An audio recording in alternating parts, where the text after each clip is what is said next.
হাসপাতালের করিডোরে বড় বাজারের মতো ভিড়। ভিড় ঠেলে নিকুঞ্জ কোনো মতে ডাক্তারবাবুকে ধরতে পারল।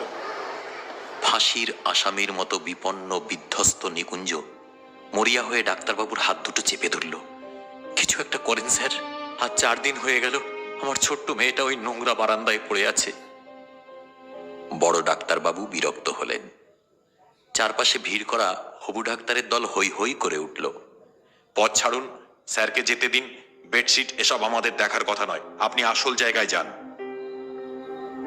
রুগী উপচে পড়া হাসপাতালের ভয়ঙ্কর নোংরা বারান্দায় অসংখ্য রুগীর ভিড়ে একটা ময়লা বিছানায় নিকুঞ্জের একমাত্র মেয়ে মামনি শুয়ে আছে।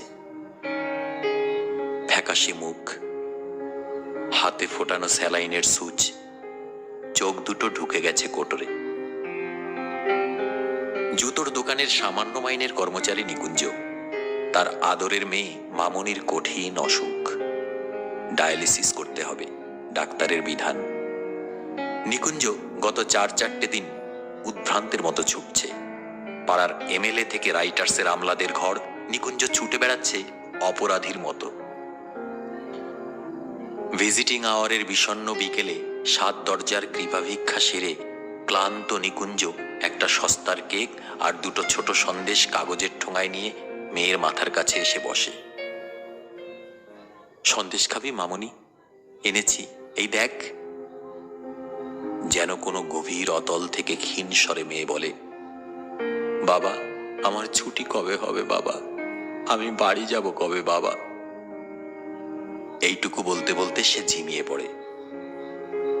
নিকুঞ্জ মেয়ের মাথায় হাত বোলায়, সন্দেশটা খেয়ে নে মা। সন্দেশ খাবো না বাবা, আমি আঙুর খাবো। ওই যে ঘরের ভেতরে দেখো, ওই বিছানায় ওই মেয়েটা রোজ আপেল খায়, আঙুর খায়, আমি আঙুর খাবো বাবা। নিকুঞ্জ ভেতরের হল ঘরে শুয়ে থাকা ফুটফুটে মেয়েটিকে দেখে, তারপর ধীরে ধীরে বলে, আচ্ছা মা, কাল নিয়ে আসবো আঙুর। পাড়ার এমএলএ দয়ালু হাতে চিঠি দিয়েছেন মন্ত্রীর সিএকে। তিনি চিরকুট পাঠিয়েছেন আরেক আমলাকে, আমলা নোট পাঠিয়েছেন হাসপাতালের সুপারকে। কিন্তু গত কদিনে নিকুঞ্জের সমস্ত উদ্বেগ আর উৎকণ্ঠাকে তুচ্ছ করে সে নোট এখনো গিয়ে পৌঁছয়নি হাসপাতালে। নোট গেলে বিনা খরচে মামনির ডায়ালিসিস করা হবে। নোট যায়নি, দিন চলে যাচ্ছে, রাইটার্সে ছুটি চলছে। গরিব নিকুঞ্জ সারাদিন দোকানে মানুষের পায়ে জুতো পড়ায়। অন্যমনস্ক, কাজে ভুল হয়ে যায় বারবার। মালিক ধমক লাগায়। এক একটা নধর পায়ে জুতো পরাতে পরাতে নিকুঞ্জর ইচ্ছে হয় পয়সাওয়ালা খদ্দেরের পা দুটো চেপে ধরে বলে, স্যার আমার একমাত্র মেয়ে পয়সার অভাবে হাসপাতালের নোংরা বারান্দায় একা পড়ে রয়েছে, তার চিকিৎসা হচ্ছে না, দিন না স্যার কয়েক হাজার টাকা, আমি সারা জীবন আপনার গোলাম হয়ে থাকব। কিন্তু এসব বলা হয়ে ওঠে না নিকুঞ্জর। কাজের ফাঁকে ফাঁকে শুধু দীর্ঘশ্বাস পড়তে থাকে। 2টোর সময় ছুটি নিয়ে কলকাতার ডাক সাইটে জ্যাম ডিঙিয়ে অসংখ্য মানুষের ভিড় এড়িয়ে নিকুঞ্জ রাইটার্সের দোতলায় পৌঁছয় হাঁপাতে হাঁপাতে। কেরানি বাবুটির টেবিলের সামনে দাঁড়ায় চোরের মতো। বাবুটি বললেন, আজ আর হবে না দাদা। কেন? জানেন না, নাগাল্যান্ডের পশুপালন মন্ত্রীর মৃত্যুতে আজ আমাদের হাফ ছুটি ঘোষণা করা হয়েছে। ও তাহলে কাল? কালও হবে না, কাগজ পড়েন না নাকি? প্রাক্তন প্রধানমন্ত্রীর মৃত্যুতে কাল আমাদের পূর্ণ দিবস ছুটি। ও তাহলে পরশু? নিকুঞ্জ ব্যস্ত হয়ে ওঠে। পরশু তো শনিবার, তারপর রবিবার, আপনি একবারে সোমবার আসুন। সোমবার মানে আরো 4-4টি দিন। নিকুঞ্জকে কেউ যেন ঠেলে ফেলে দেয় অথই সমুদ্রে। তলিয়ে যেতে থাকে নিকুঞ্জ। তলিয়ে যেতে যেতে বারবার তার কানে ভেসে আসে মামনির ক্ষীণ কণ্ঠস্বর, বাবা আমার ছুটি কবে হবে বাবা, আমি বাড়ি যাব কবে বাবা। হঠাৎ নিকুঞ্জের মাথায় যেন আগুন জ্বলে ওঠে। দুর্বল অভুক্ত শীর্ণ শরীরে হঠাৎই যেন জেগে ওঠে ভয়ঙ্কর তেজ। রাইটার্সের বারান্দা দিয়ে ছুটতে থাকে নিকুঞ্জ। ভিড় টপকে দরজা দিয়ে বাইরে এসে ছুটতে থাকে সে। ছুটতে ছুটতে সোজা গিয়ে নিকুঞ্জ ঢোকে ডালহাউসি পাড়ার প্রাচীন এক বন্দুকের দোকানে। আগুন জ্বলছে তখন নিকুঞ্জের মাথায়। ধূমকেতুর মতো দোকানে ঢুকেই নিকুঞ্জ চিৎকার করে বলতে থাকে, আমাকে একটা বন্দুক দিন, আমাকে একটা বন্দুক দিন, যা থেকে হাজার হাজার গুলি বেরোবে আমি সমস্ত প্রাক্তন নেতা মন্ত্রী কর্তাদের গুলি করে মেরে ফেলবো, সবাইকে একদিনে মেরে ফেলবো। তারপর সারা দেশে একদিনই রাষ্ট্রীয় শোক, একদিনই ছুটি, আর তারপর আমার মামনির ডায়ালিসিস। দোকানের দারোয়ান ঘাড় ধরে নিকুঞ্জকে বের করে দেয়। নিকুঞ্জ ছুটতে থাকে, ছুটতে ছুটতে হাঁপাতে হাঁপাতে হাসপাতালে। বুকের ভেতর তীব্র উত্তেজনায় হাতুড়ির ঘা, তবু সে ছুটতে থাকে।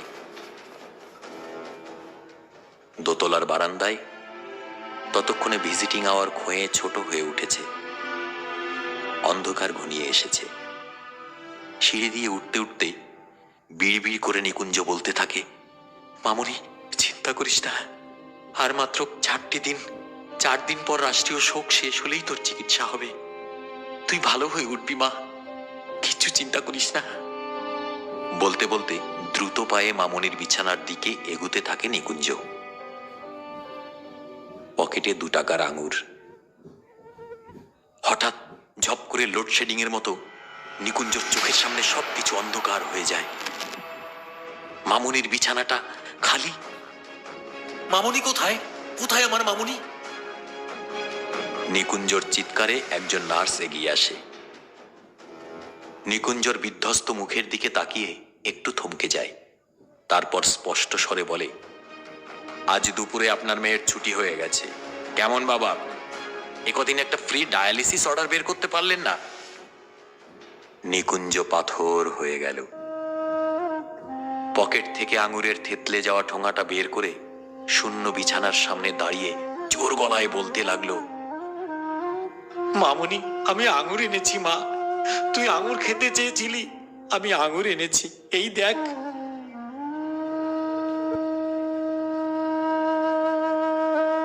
অনেক রাতে ভাড়া করা ম্যাটাডোরে একটা খাটিয়ায় মামনিকে শুইয়ে দূর মফস্বলের বাড়ির পথ ধরে নিকুঞ্জ। ফেরার পথে ছুটন্ত ম্যাটাডোর ভ্যানে ঘুমিয়ে পড়া মামনির মাথার পাশে একা নিকুঞ্জ। সারাটা রাস্তা পূর্ণিমার চাঁদ আলো ধরল মামনির মুখে।